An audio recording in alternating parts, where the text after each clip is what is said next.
Una vez el apóstol Pablo ha explicado la importancia y el poder del Evangelio para salvar a todas las naciones, tanto a los judíos, a los israelitas, como al resto de las naciones. Y una vez ha explicado la condición humana de ignorancia,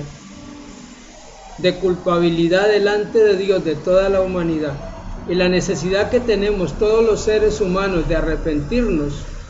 de reconocer nuestras culpas, y la necesidad de recibir la gracia y la justificación de Dios por medio del sacrificio de Jesucristo.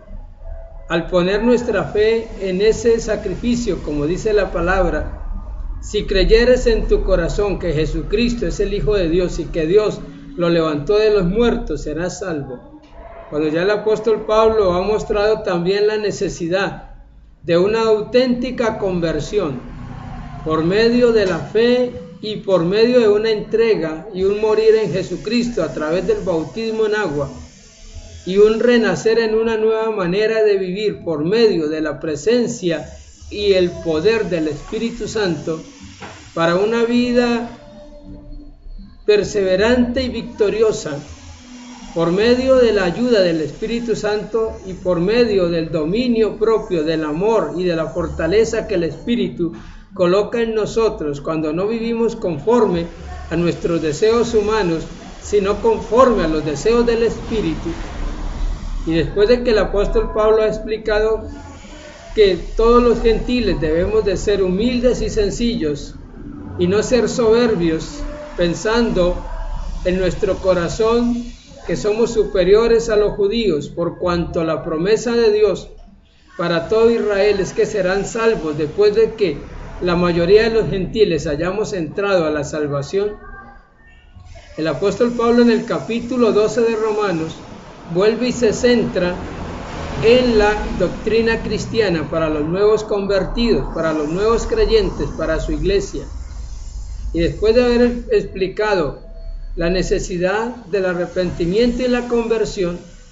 y de la vida devocional de fe y de consagración en el Espíritu, empieza a establecer claramente cuáles son los mandamientos y cuál es el tipo de consagración de vida santa que Dios espera de nosotros. Es por eso que en Romanos del capítulo 1 hasta el verso 3 dice: así que, hermanos, les ruego por las misericordias de Dios que presenten a Dios su cuerpo en sacrificio vivo, santo y agradable a Dios, que es el culto racional. El primer mandamiento para todo nuevo creyente es la santidad del cuerpo, es apartarse de fornicación, es apartarse de idolatría, es tener el concepto apropiado de sí mismo, pues dice que ninguno tenga un alto concepto superior de sí mismo, sino que cada uno debe de pensar de sí mismo con cordura. Pero inmediatamente en este capítulo 12 empieza a mostrarnos en síntesis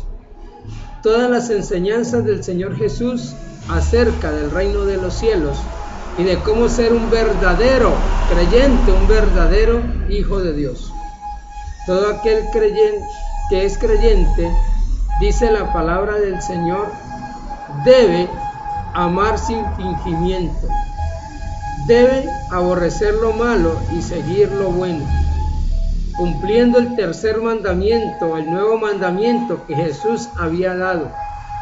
amándonos los unos a los otros con ferviente amor, porque el amor, dice la palabra, cubrirá todas las faltas. Si alguien quiere ser un verdadero creyente, debe vivir en amor y manifestar el mismo amor perdonador que Cristo manifestó. Pero el creyente no solamente debe apartarse de fornicación, de idolatría, del orgullo, de la soberbia, de toda especie de mal. El creyente debe ser alguien diligente, dice el apóstol Pablo en el verso 11 del capítulo 12, cuando dice: en lo que requiere diligencia,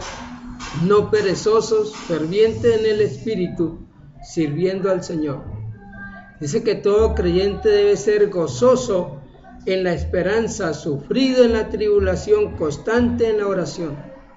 y que debe también aprender a compartir para las necesidades de los santos, es decir, para las necesidades de los demás hermanos en la fe.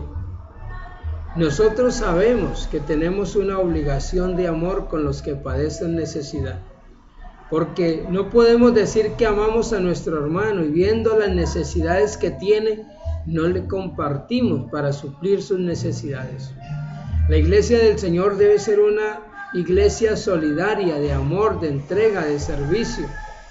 No podemos entregar solamente la palabra del Espíritu. Debemos demostrar nuestro amor y nuestra fe con obras, pues Santiago lo dice muy bien. Tú puedes tener fe, pero si no tienes obras, tu fe de nada sirve. Lo mismo que si se tiene el cuerpo y no se tiene la vida espiritual, de nada sirve esa vida humana. El apóstol Pablo, pues, en el capítulo 12, verso 13, dice que compartamos para las necesidades de los santos, que practiquemos la hospitalidad. Otro de los mandamientos cristianos es bendecir y no maldecir, permanecer unánimes, no pagando a nadie mal por mal, sino por el contrario, devolviendo el bien. El apóstol Pablo nos enseña que no debemos de vengarnos por nosotros mismos, sino dejarle lugar a la ira de Dios. Pues dice la palabra, yo pagaré, dice el Señor, de modo que si tu enemigo tiene hambre, dale de comer, si tiene sed, dale de beber, pues haciendo esto, ascuas de fuego se amontonarán sobre su cabeza. Son las mismas enseñanzas que el Señor Jesucristo dio en el Sermón del Monte. Por eso es que decimos que el Evangelio o la carta a los romanos es una síntesis del Evangelio y es una síntesis de toda la doctrina cristiana. El apóstol Pablo dice que no seamos nunca vencidos de lo malo, sino que nos decidamos a vencer todo mal con el bien.